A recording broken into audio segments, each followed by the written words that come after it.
Hello again. This is Janus Academy. We are still with our series of historical analogies. This is going to be the 13th lecture, and it's going to be about Gothic Revival and abstract Expressionism. So, as you are possibly already aware of, abstract Expressionism is a style that starts happening after World War II. It is very much influenced by this cultural and political context, and there's a lot to be said about it. And our aim today is to connect it to Gothic Revival, that is a far longer style that has been around since 18th century, arguably 17th. We're not going to get into that right now. You could argue that it started in the 17th century. You can argue that it started in the 18th in a more prominent manner. Some art historians say that it started in the 17th because they see finishing of Gothic cathedrals as a part of this whole idea. They see reconstructing certain Gothic edifices as the beginning of Gothic Revival. I tend to prefer situating it in the 18th century, second half of the 18th century, because it is then that we have a building of buildings that is actually repetition and rehashing of Gothic style. So the idea is that it's in the 19th century that it really steps on the global scene. It becomes prominent in Europe, it becomes prominent in the United States of America, and it is very much so the case with the 20th century. Now, as we perhaps already mentioned in previous installments, in previous lectures, Gothic Revival style is still around. It's still contemporary. There are still architects that create in this particular style. So it's something that is a process that is ongoing, and it is a process of long duration. Now, although our aim is going to be at the Gothic Revival and abstract Expressionism, we are going to be talking a lot about neoclassicism, because this is a contrast to everything that abstract Expressionism is all about. And we cannot really do it justice if we are not talking about neoclassicism, which is also a process of long duration, which also happens in the 18th century and has its own development that is very comparable to that of abstract Expressionism and Gothic Revival and generally Romanticism. So we need to start at the very beginning. We're talking about the era that gave birth to Romanticism on one end and Neoclassicism on the other. And there is a bit of a difficulty here for us to untangle Gothic Revival and Romanticism. They are very closely connected, and it's pretty hard to say if Gothic Revival is a part of Romanticism or it is its own thing. Definitely there are a lot of similarities. Definitely both are very interested in the medieval period. They go back to the medieval period. They communicate and they rehash the medieval period, not just stylistically, not just aesthetically, but spiritually and conceptually as well. So if we can just put this discussion aside, I think this is a very long discussion that would merit several different lectures, several hours, if not dozens of hours. We can say that Romanticism and Gothic Revival can be placed in one section, and then Neoclassicism can be placed in another. So you could argue that a very large part of Romanticism in literature as well as in visual arts is all about discovering or rediscovering our roots. And it's all about going back to the very origins of humanity. So it's all about inspecting the origins of humanity. And this is something that has a lot to do with the early 20th century. It has a lot to do with science, the entire field of study that is anthropology. So you could argue that is within these particular eras that anthropology begins as a for all colonial science, and that has an explicit endeavor, the explicit goal of understanding humanity better, analyzing societies. So this going back to the past can take several different turns. It can be either focused on classical past, classical antiquity, or it can be focused on medieval past. Now, if you're talking about medieval period, of course, it too is a rehashing of eras that already happened. It too is a wonderful mixture of still present paganism, of locally worshipped and respected cults, of local customs, and then Christianity that happens alongside these things and that penetrates these already existing things and that mingles with them. So we cannot say that in medieval period the church is all present, all powerful, they dictate all the rules, they form the society. This is really not a complete picture. It's something that the ruling class of the medieval period is trying to impose, but never fully successfully. And this is something that is basically the existing tension in the medieval society that is then present in later eras as well. So if we're talking about medieval period and going back to medieval period, we are talking about going back to something that is already synthetic, syncretic, and created. It's already rehashing the previously existing eras and cultural contexts and concepts. Now, you could say that this whole fascination with the medieval period is really taking roots in Europe in the 19th century, and then, of course, in the United States of America. And it really has a lot to do with, again, the political class of the bourgeoisie, the city dwellers, the people who performed the French Revolution. Now, there is this all-existing tension between, again, neoclassicism and Romanticism, and with it, Gothic Revival, because you could argue that the French Revolution, as well as the American Revolution, was all about neoclassical aesthetics, was all about the notion of the Roman Republic. It's all about bringing back Rome, and with it, all of its pagan culture and pagan context. But as soon as the revolution starts happening, people start rehashing the medieval period that is aesthetically very different and is supposed to be completely opposed, because the medieval period is, at least in one section, in one part of it, defined by the church, by aristocracy, by monarchy, by rule of God, by all presence of divinity, etc. So there is a bit of an issue here, and we can start resolving this issue by saying that it is in the medieval period that truly we have the initial political grow and formulation of the said political class, political, economic, cultural, etc. class of the bourgeoisie.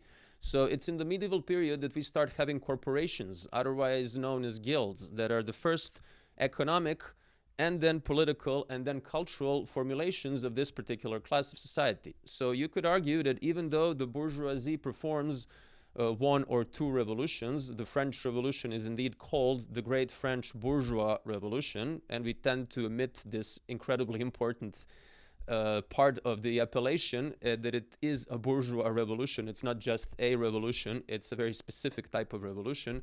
So when these people claim power, when they basically have the entire state to run and to create anew, they go back to the medieval period because that is where their roots also are.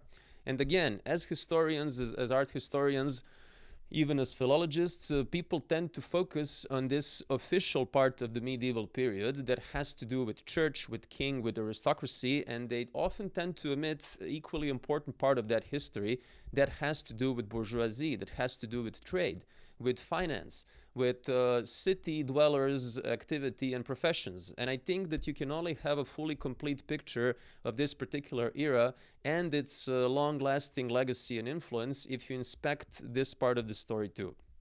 And this is partially something that we want to go to do this today. Now, it's been, I don't know how many minutes that I've been talking about the medieval period, whereas we know that abstract expressionism, that is the topic of today's conversation, begins after World War II. So we're talking about the second half of the 20th century. And all of this is about the medieval period. Why is this the case? Well, we're trying to present a hypothesis that we're going to substantiate, that this is profoundly medieval. The abstract expressionism as such is very medieval. And I want to break this down. I want to show which currents and which lines of influence we can address here. So what is actually medieval about this? And I think it's a good place to start to address two sides of this appellation, that we have abstract art, that's abstract, and then we have expressionism. Now, we've previously dealt with expressionism and we've previously dealt with abstract art, and we said that both of these were medieval, but in different ways, in very peculiar ways. And you could argue that one of them was, I would say, subjectively, this is my point of view, truly medieval. This is abstract. And one of them has to do not with what medieval period was, but rather how the medieval period was seen from an a posteriori point of view. This is the expressionist part. This is where expressionism comes along. So what I want to argue with this is that the full context of medieval period was, philosophically speaking, this contemplation of eternity. It was entirely invested into the question of the soul and the question of what happens with our immortal aspect, with the immortal aspect of our being.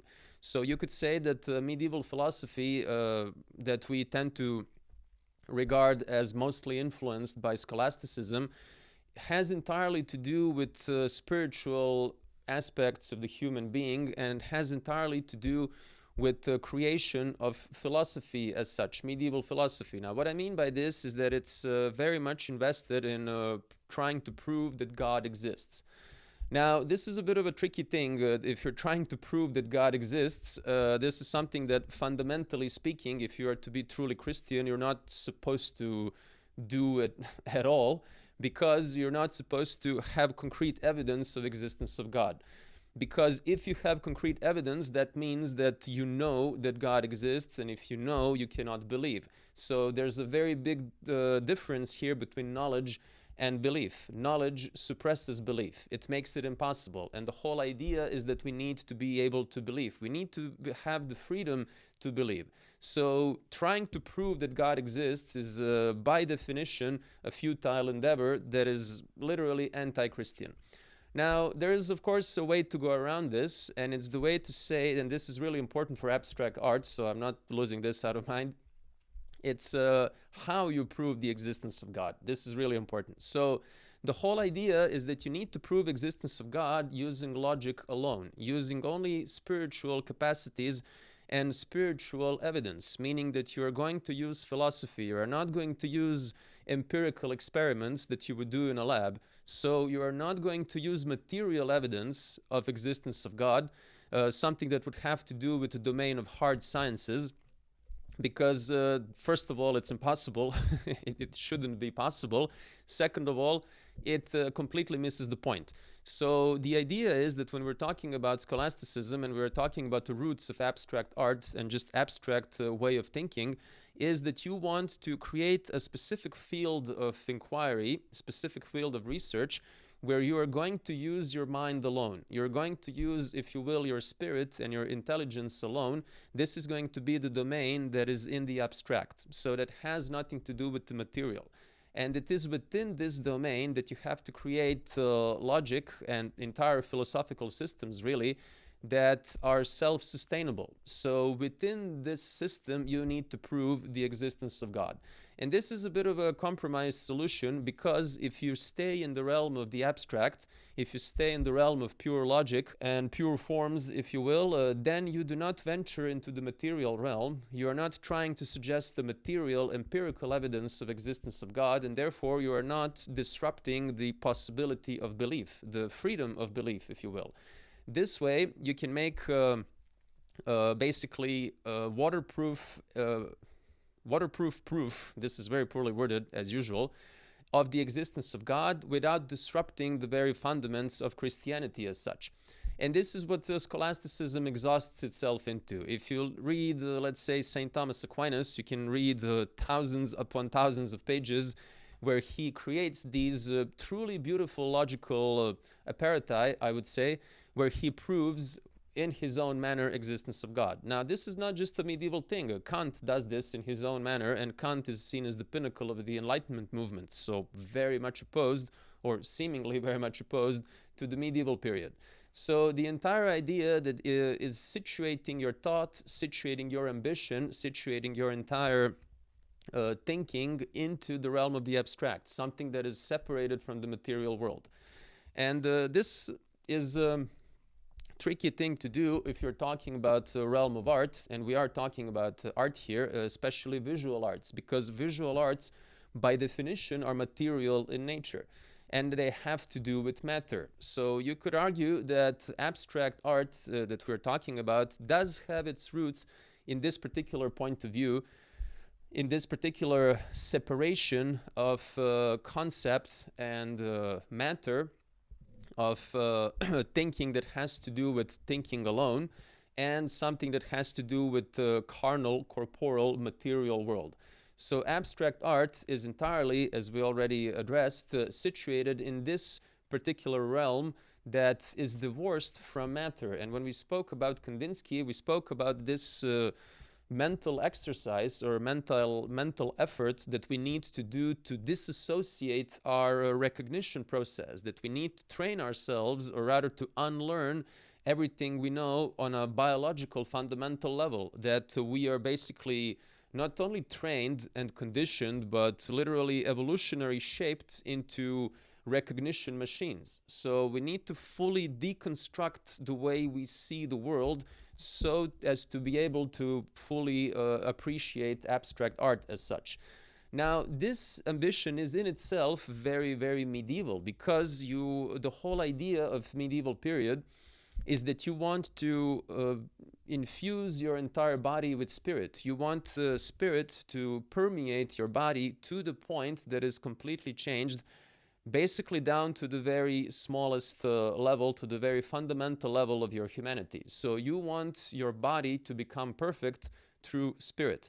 And if you get inside, let's say, a Gothic church, you can see that the interior is entirely made to convey this notion. So this is basically the root of what we are talking about when we're talking about abstract art. It has its roots in the medieval period, and it is a way of coming back to this type of thinking. So you could say that in the 19th century and then in the 20th century, when we start engaging in Gothic Revival, we're not just bringing back the aesthetics of Gothic style, we're also bringing back a lot of concepts that go with it.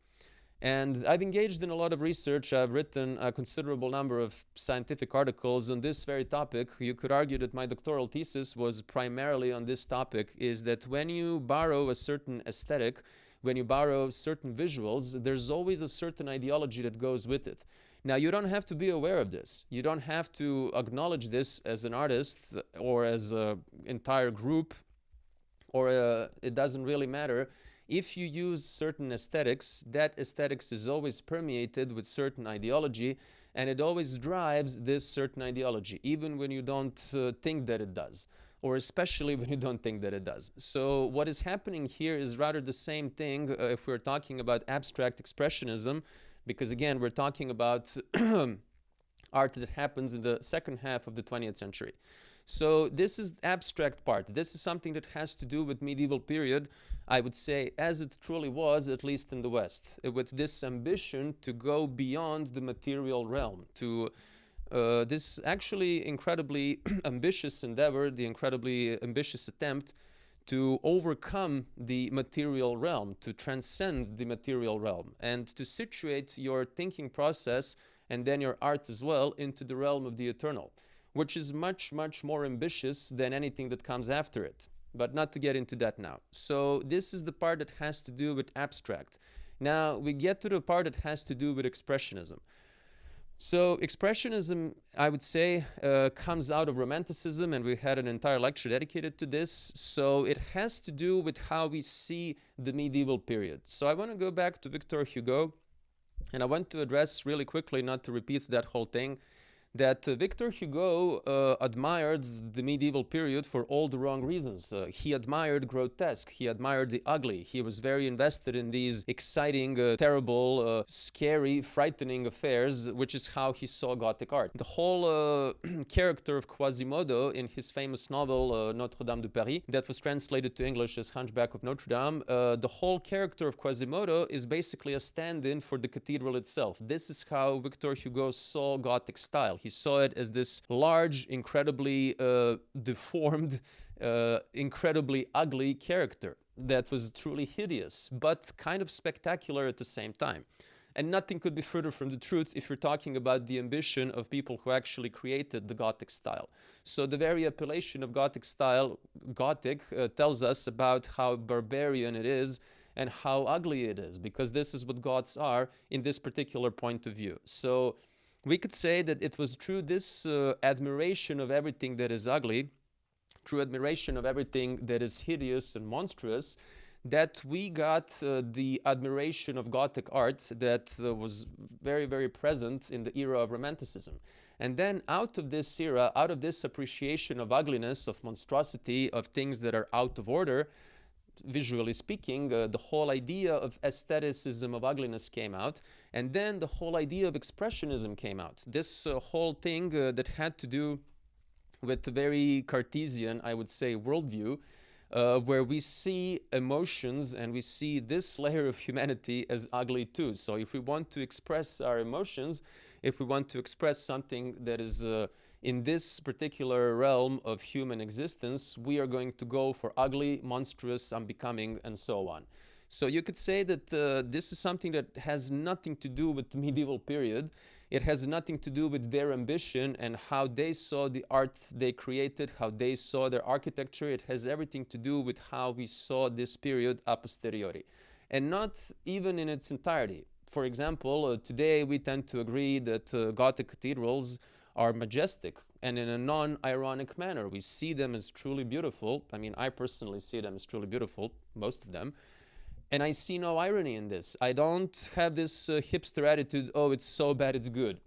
And Victor Hugo had this. He thought this of Gothic style, it's so bad it's good. No, I think it's truly just good. There's nothing bad about it. It's truly majestic, and that's all there is to it.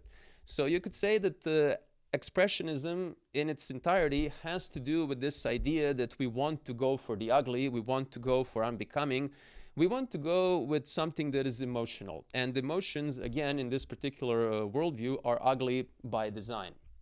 Of course, we can disagree with this all we want. It's just how these people felt about it. So we can leave it at that.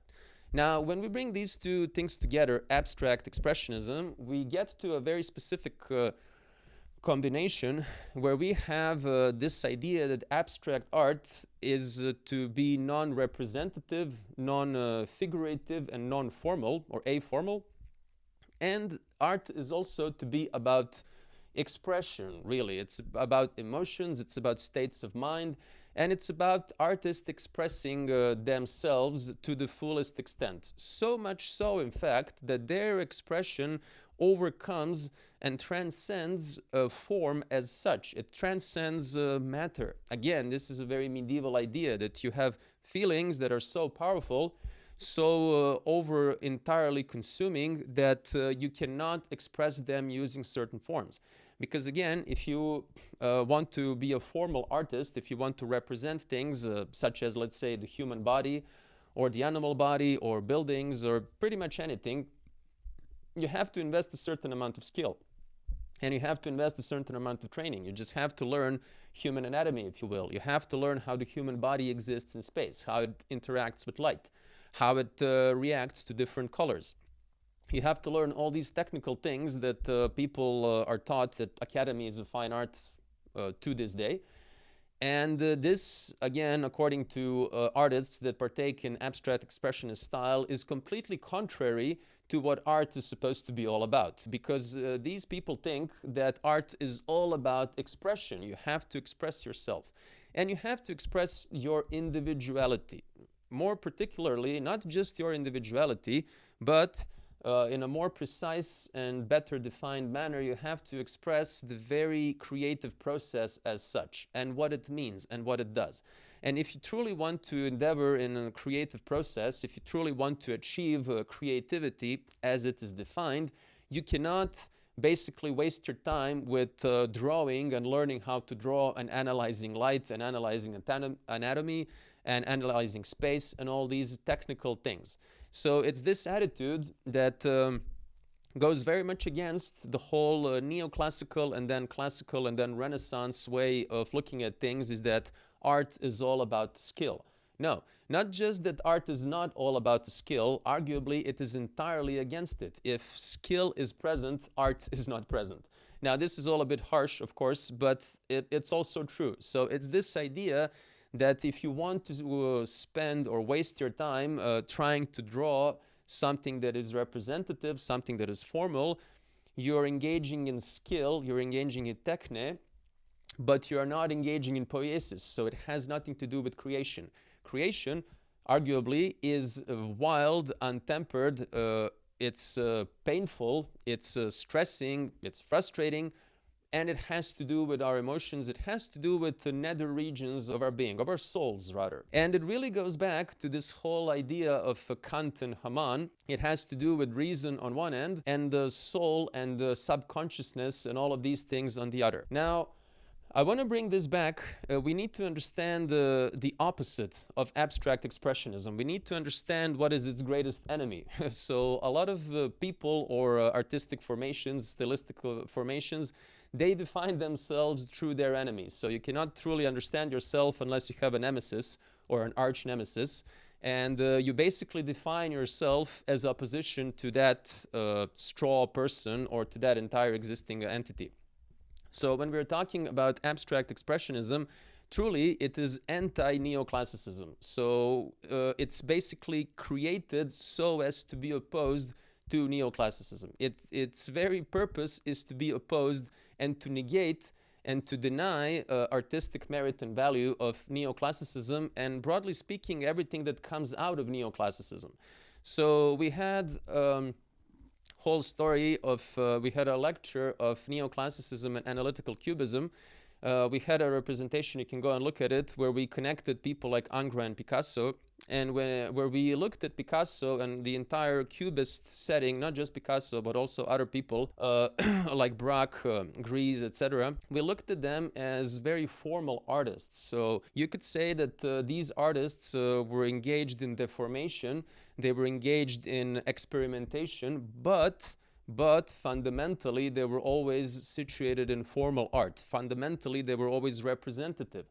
They always gave us things that we could recognize. And this is the big gap that exists between abstract art and with that abstract expressionism and, let's say, different forms of cubism and different forms of representative art. Because abstract art, abstract expressionism in this case, is very much against the very idea of representation as such.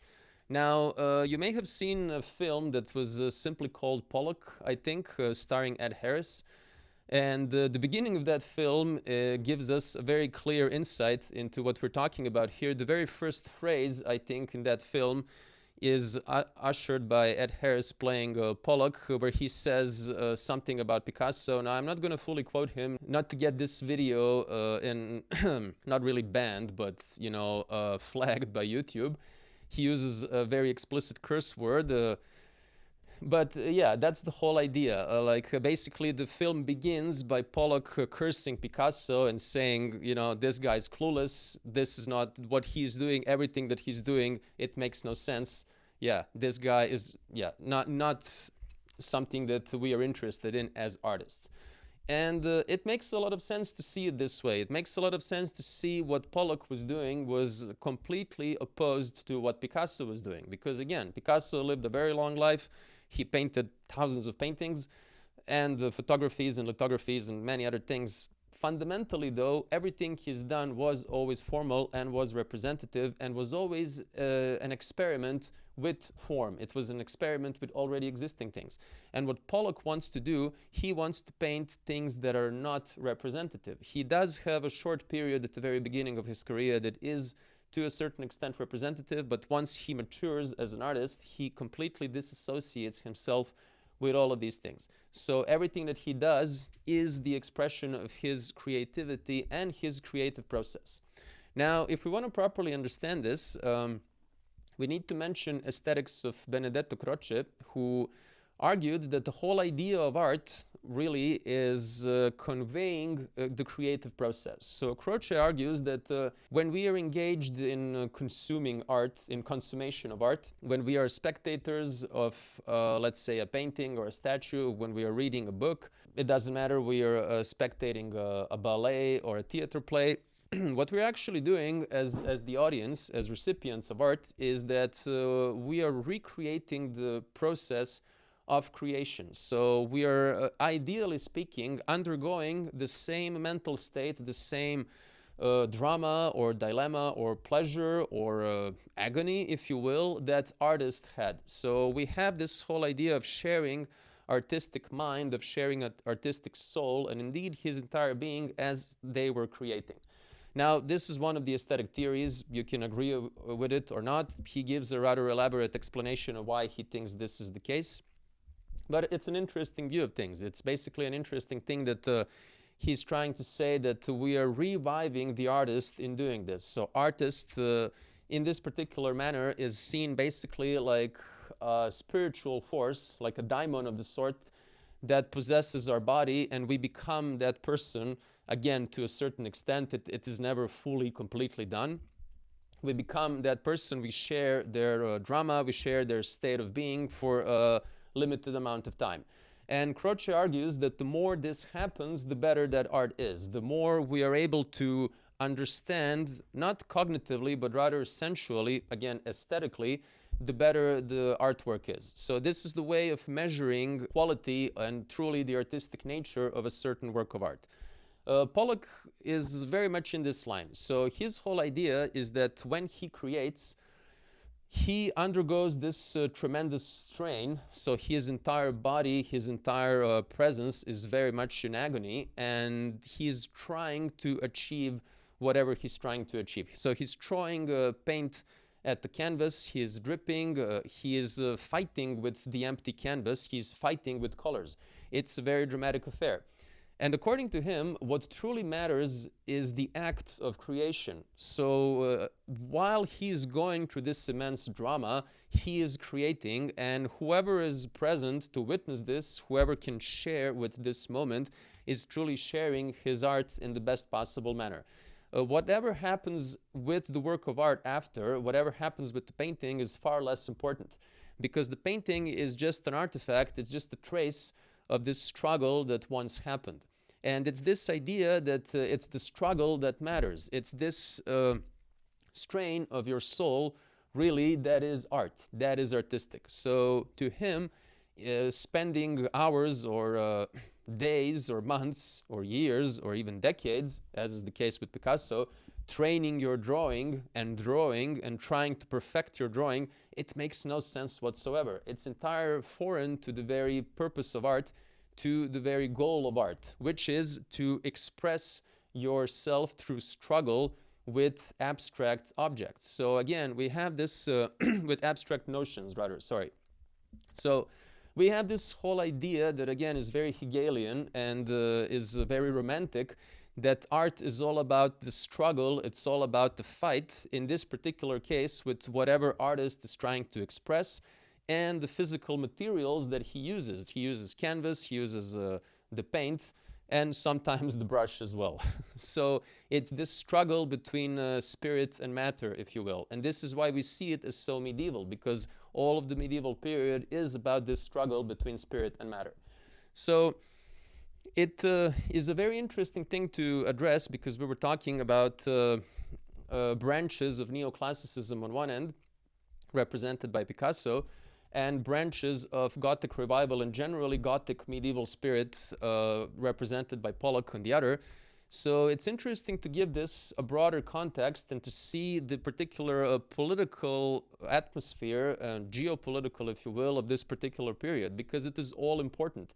And again, we cannot fully understand abstract expressionism as a stylistical formation if we don't address this. So first thing to address is that we have abstract expressionism very importantly happening in the United States of America. So it's more of an American than of a European movement. So this is really important. Second of all, we need to address existence of Europe on one end as an old continent, etc. And I mean old compared to the United States of America. It's by no means old if we compare it to the Levant or China or India. So just to get that out of the way. So United States of America as a country really is created to a certain extent as a replica of Europe. And it's created as basically a replica, as a continuation of European culture. This is why Gothic Revival is such an important staple of American identity. Not just culture, indeed identity. And you could argue that neoclassicism too. Now, if you look at a lot of American cities, large or small, you can see that they have names of European cities, and that this was a very peculiar endeavor. This was a very intentional endeavor to name American cities after European cities. So you have several different Parises in America. There's several different Belgrades. I think there's 3 Belgrades. I find this interesting because I come from Belgrade. So you basically have a lot of European cities existing in America as well. I mean, there's of course New York. York, as we know, is a part of England, but then we have New York. It used to be known as New Amsterdam, which also is a city in Europe, and so on. So we have this idea that Americans are basically building their culture very conscientiously as a rehashing of European culture. And within this very complex puzzle, we have 2 major dominant forces that profile themselves, 2 major aesthetical formations and stylistical formations. One is neoclassical, the other is Gothic Revival, or neo-medieval, if you will. So you could say that in Europe, we have this as well. We have a reflection of this.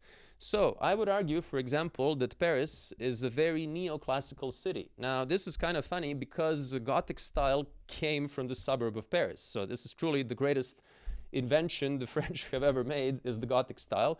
But for whichever reason, Paris is really not a Gothic or a Gothic Revival city. It really is very neoclassical. It was made that way by Napoleon first, then later by Napoleon III. It's a whole story. It has to do with the Haussmannian reconstruction.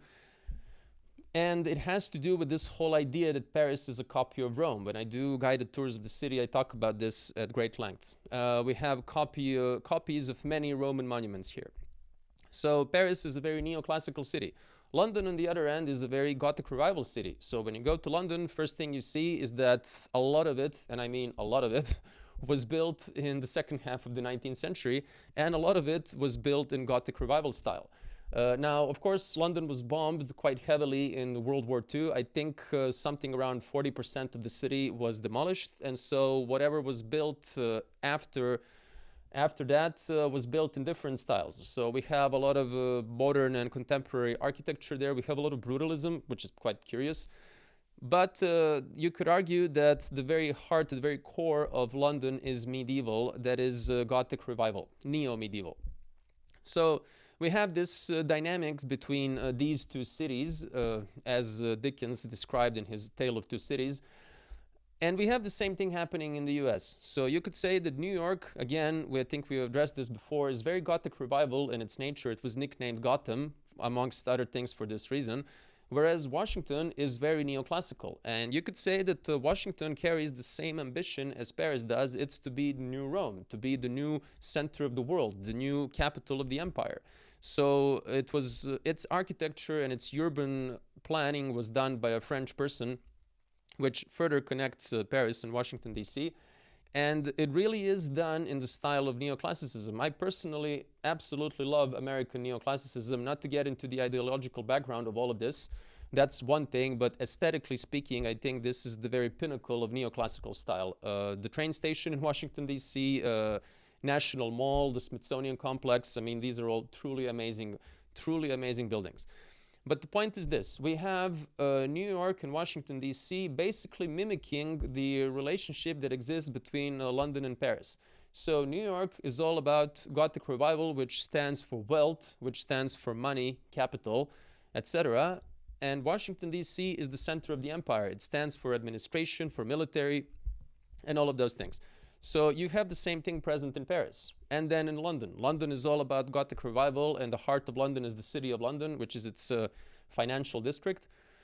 And then anyone who's been in France, anyone who's been living in France, even for a minimum amount of time, know that the heart of this culture is its administration. So yeah, enough said about that. So we have this tension between these 2 styles, and we have this tension that is present in abstract expressionism because this particular style situates itself very firmly in the medieval, rather neo-medieval camp against the neoclassical camp. Now, this, of course, has its very important geopolitical implications, and it's not fully understood outside of this context. Now, what I mean by this is, I mean that we had this historical development unravel itself in the 20th century, that we had World War II, and we had, of course, the Allies on one end, the Nazis and their allies on the other. We know that the Allies won.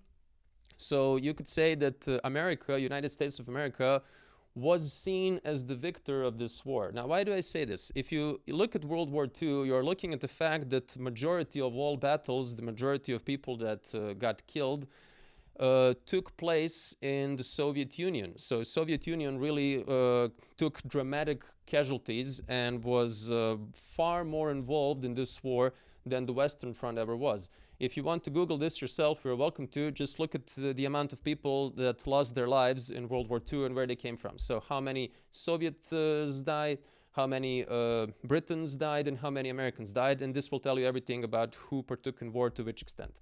So no further discussion about that. Now, when I say that America truly won this war, I mean that this war did not touch the American soil except for Pearl Harbor. It did not destroy American economy. Rather, it gave it a very important bump. You could argue that what truly got United States of America out of Great Depression was not the New Deal. It was the military-industrial complex and its production that was engaged to supply the war effort. So you could say that Soviet Union won this war with blood of their soldiers, but a lot of their country was destroyed. A lot of their millions, dozens of millions, really, their people were killed. And we're talking truly about the people in the prime of their lives. So they lost a lot of young people, the people that were supposed to build the economy, that were supposed to build the culture, that were supposed to really build up the country after the war. So when we're talking about American losses, they're far lesser. When we're talking about American economy, it was not nearly as damaged as Soviet economy was. So we're talking about the aftermath of this war. America truly came out as the victor. And it came out as the victor not only in these terms, economic boost and loss of human life. We are truly talking about their global ambition. So they came out with the ambition to impose themselves as the center of the world, as the globally leading culture. So not to talk about imperialism and all these things, and not to talk about the imposition of America into the global economy, we're only going to stay with the cultural model now. So there was this explicit and elaborate attempt of presenting America as the new center of the world culture, situating this in the city of New York more specifically. And a great part of this took place with this particular style that we're talking about, abstract expressionism, because what was important was to basically take the focus away from anything that had to do with Soviet Union, to take the focus away from anything that had to do with communism, with a particular Soviet form of communism, and with the type of art and culture that this country was producing. So you could say that this country was engaged in the constructivism and in suprematism, and after a certain period of time in social realism. So this particular style we're talking about, abstract expressionism, was not only a particular aesthetic, but also very specific ideology that drives this aesthetic, and that is completely inseparable from this aesthetic. So this is the ideology of individualism. This is why Pollock was such a perfect vessel for all of this, because the heart of his creation was the individual process of creation of art. So this was the very kernel of his entire endeavor. Whereas on the other end, we had the social realism and constructivism and suprematism be quite different between them, but all invested in one idea, that the idea of building of the new world, an idea of building the new world that is very communal in its essence, that it's all about the community, it's all about the effort of a group, not of an individual. So you could say that fundamentally this was the ideological confrontation between the individual as a notion and everything that has to do with the individual on one end, and then on the other, the group and everything that has to do with the group on the other. So these artistic styles were seen as communal, not to say communist, whereas this style was seen as individual. And it was basically this idea that we want to show the world, the power of the individual endeavor. Now you have this present in some phenomenally well-made movies. So the name of the movie we're talking about is 12 Angry Men. This is done by Sidney Lumet, and it's beautifully shot, phenomenally acted, blah, blah, blah. Excellent film that is a courtroom drama. It all takes place in one room. Again, hearty recommendations. The whole point with this film is to show just how much an individual can achieve. to show just how much power and drive and truly capacity for change, the capacity to act, is situated with one determined individual. So this is really not only a masterpiece of cinema, but is basically celebration of individuality. Yes, this is a celebration of individuality. And so you have Pollock's art basically be the same way. It's a celebration of individuality in creative terms. Whereas on the other end, what we have happening with Malevich and his offspring, creatively speaking, is the celebration of the communal spirit, of the machine, of industry, of all these things that not necessarily have to do with individual. So you could say that capitalistic economy on one end is very invested in the notion of the individual. I mean, capital, really concentration of wealth, by definition, has to do with individual entity. Whereas on the other end, you have communism, that is the spreading of wealth, that is the communal effort, that is interested in the community, in the masses, and all of it. So this is basically an ideological conflict that is present in the visual field, that is present in the field of aesthetics. And it's something that has a lot to do with styles of abstract expressionism on one end, and the style of cubism on the other. And not just cubism, but again, neoclassicism, and all the other styles that had to do specifically with the figure of Pablo Picasso. Now, why do I mention Picasso? He is a very important part of this entire story, because what happened in the city of Paris after World War II, while people are creating abstract expressionism, is that Picasso was seen, mostly by Americans involved in this endeavor, so Picasso was seen as the most important artist of Europe of that particular moment. Already a famous, acclaimed, etc. person. So when abstract expressionism was created, this was also labeled as the fight for Picasso's soul. It's a very dramatic term. It's a very dramatic title. So fight for Picasso's soul. But not just the soul of Picasso. It was seen that Paris is still, in this particular moment, the most important city when it comes to culture, when it comes to art. So if you want to impose your artistic vision, you have to do it in Paris. And you have to basically do it against whoever was seen as the dominant artist of that time. Now, the problem with Picasso was that he was a member of the Communist Party. Again, feel free to Google this. And he was quite vocal about this. He gave many statements of why he became a communist, of why he not only had sympathies for communism, but was truly card-carrying member, while he publicly stood behind this ideology and why he publicly supported it. And a lot of it had to do with his country of origin, Spain, being fascist at the time. And being fascist really all the way up to 1975, when Franco died. So Picasso stood in opposition to this, and he saw himself as belonging to the force that was anti-fascist, so he saw himself as communist. So you could say that ideology of Picasso was then translated into his art, and it was translated into what his art was all about, which was formalism and experimentation with form. So we said already that Picasso was all about changing styles, and that he's went through many different styles, that he was a pointillist and a fauvist and a surrealist and neoclassicist and again cubist. Throughout all of these things he was a primitivist, but he always stuck with the form. And this is the thing, that the form is truly the heart of neoclassical art. It's all about the drawing, it's all about the line. If you look at most of Picasso's paintings, really, they're rather drawings than paintings. Picasso is an illustrator at heart rather than painter. So when you're thinking about his many different paintings, again, thousands and thousands of them, you're not really talking about the incredibly subtle treatment of light. He's not a Vermeer, he's not a Rembrandt, he's not a Monet. Like, he's not invested in light. He's not invested in nuances and depth of color. So he's not a Leonardo either. He's really invested in drawing. He is interested in line. So he takes all of this back to form and to presentation. So when we're talking about Picasso's talent, we're talking about drawing talent, that he was a master illustrator. And that makes him comparable to Ingres, again, the peak neoclassicist. So we see this particular aesthetic having to do with this particular ideology.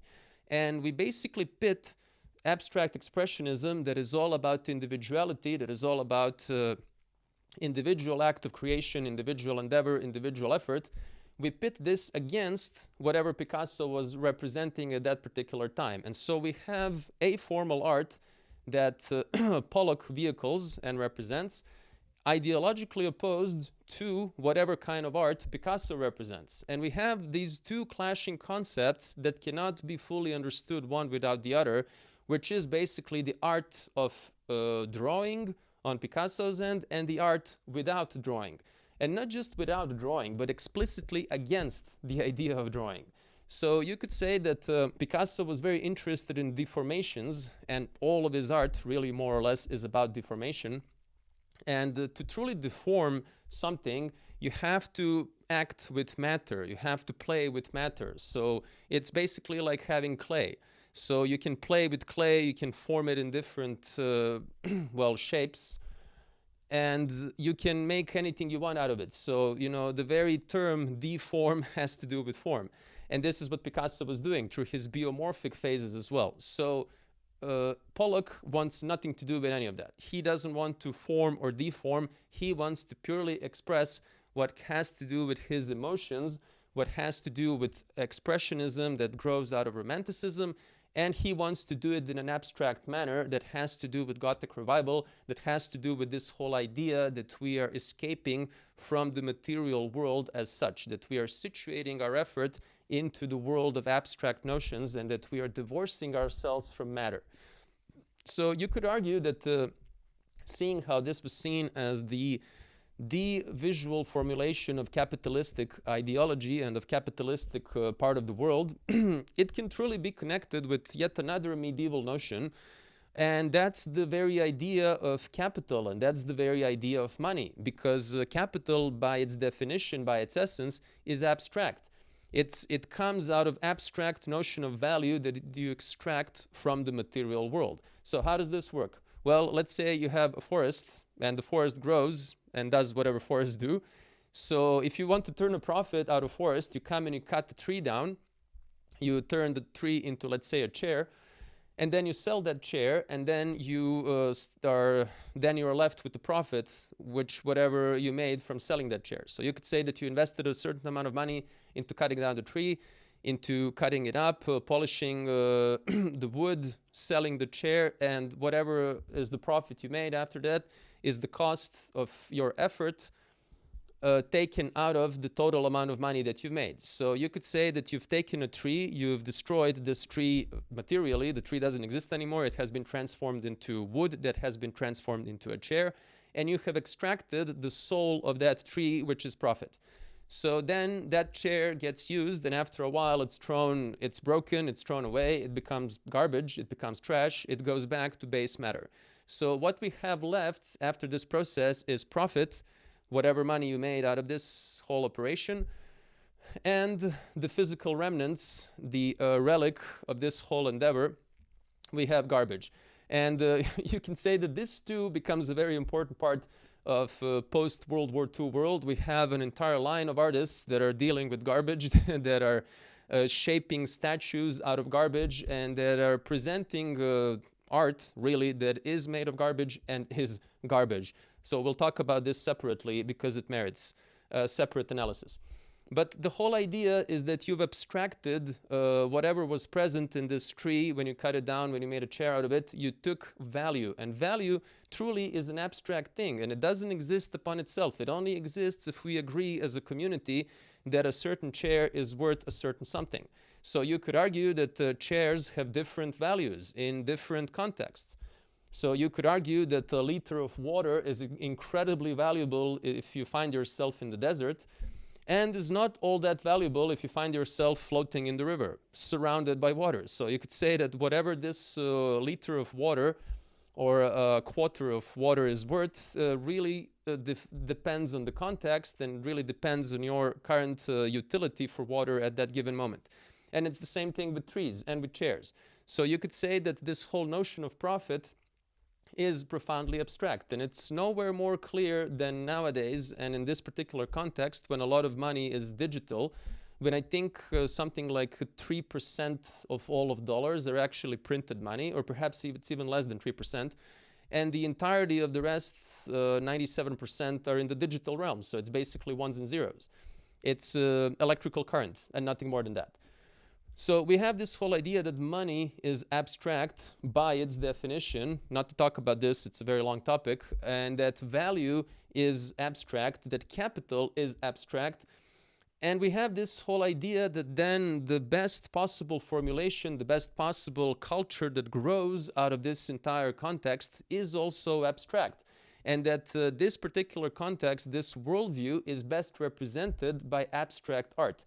Not abstract art as it was defined by Kandinsky, which was this whole idea that you will play with harmonies, that you will play with composition, with color, with lines, with forms. No, abstract expressionism, where you want to just express, again, poorly worded, but what are you going to do? You want to express something that is impossible to express.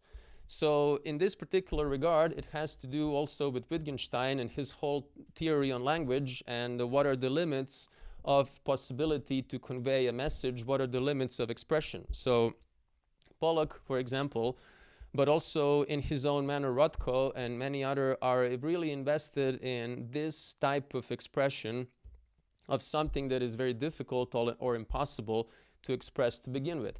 And it's this whole idea that you have an abstract notion taken as the foundation of the entire society, of the entire economy, of what drives capitalistic economy is the idea of profit, is the idea of value, and indeed the idea of capital. So if you want to address this from the communist point of view, and if you want to read Marx, Marx argues that it's the abstract value, that value is abstract by its very definition, and that what you take out of labor, how you turn profit, is that you take it from this particular context. So this too is abstract in its by definition. And this really has to do with America. This really has to do with post-World War II America, because it comes from the most industrialized country in the world at that given point, and it comes from the society that was entirely created to vehicle and to represent these values. So we really have this whole idea, again, of a skyscraper that we said is very representative of the United States of America. It was indeed invented in the United States of America, that stands for the industrial Gothic cathedral. So we have this whole thing going back to the medieval period, and it has to do with the fact that guilds, corporations, come from the medieval period too, in the form that they're present. So we have all of these things coming together, and all of these things merging together so as to create this type of art, so as to create a non-representative, non-formal, and indeed abstract art that have very much to do with abstract idea of value, that have very much to do with this particular worldview. And that this type of art defines itself as the complete opposite of formalism, of line, of drawing, of this type of structure, if you will. And this type of art is explicitly anti-cubist, anti-neoclassicist. So it's interesting to see how these two most important aspects of the American culture, neoclassicism on one end and Gothic Revival on the other, with all of the branches that come out of it, are opposed to one another. So you could say that although neoclassicism is such an important part of American identity, this whole idea of creating the new Roman Republic that is then to grow into a Roman Empire, adopting all of the Roman symbols like the Aquila, the bald eagle, and a lot more than that. So all of this is basically pitted against this whole notion of capital. And it really takes us back to this, again, medieval confrontation, cultural and indeed political confrontation that existed between aristocracy on one end and bourgeoisie on the other. Because bourgeoisie was all about money, about capital, be it mercantile or industrial. So they were the money makers, they were merchants, they were lawyers, they were financiers and bankers. On the other end, we had aristocrats who were warriors. This was their whole thing. They were professional soldiers, and they were there to conquer, to protect, but also to expand their influence, to expand their domains. And so you have these completely different worldviews where one is about war and everything that comes out of it, and the other one is about making money.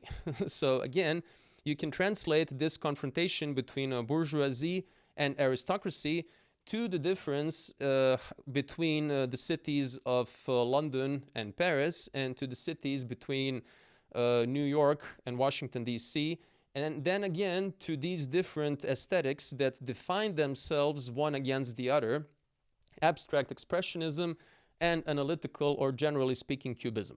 So these are all very much connected, and these contexts merge and they come together. Now, arguably, it's abstract expressionism that defines itself against cubism more so than cubism defines itself against abstract expressionism, because this is an explicit attempt of defining oneself against an already existing context and an already existing notion. And it has to do with the American ambition at that particular moment. So I think we should conclude this by bringing the story back to its very beginning.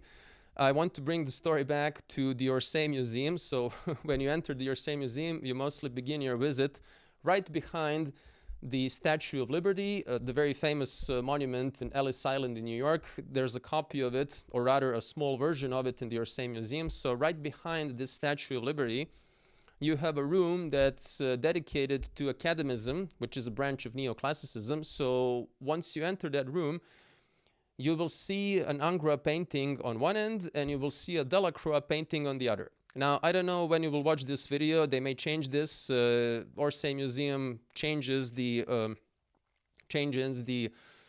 arrangement of their paintings quite often. So they oftentimes put different paintings, and they do this sometimes a couple of times a week. So yeah, they're very busy with this. So you may not find these two exact paintings, but you know, believe me that at the moment when we're recording this, this is the case. So you have Ingres on one end, Delacroix on the other. You have neoclassicism on one end, romanticism on the other. And you have these two concepts that we're talking about. One is drawing, rigor, discipline, sophistication, elegance, and all these things. The other one is drama, emotion, strain, all these heightened ideas of battle, of struggle, of dialectics, if you will. So these two concepts persist. They develop and they give birth to different other styles. So we said that Impressionism grows out of Romanticism, and then from Impressionism we have Pointillism, and then we have abstract art coming out of that. But this particular line of abstract art that had to do with pure aesthetics. On the other end, we have Cubism, analytical Cubism, growing out of neoclassicism. So through Cézanne, then later through Picasso. And we have the clash of these concepts. So you could say that these concepts were clashing back in the 19th century, and they were clashing in the 20th century, and they still are in the 21st century. So this is the way to properly understand whatever happens between abstract expressionism and analytical cubism, or just generally cubism. The only way to understand it truly is what happens between neoclassicism and romanticism. And you can take this even further back to the medieval period, which is kind of the point of all of these lectures that we are doing. So I would like to conclude with this. I thank you for your attention. I hope, again, that this made sense. I will welcome your comments in the comment section, and I look forward to seeing you again soon. Ciao.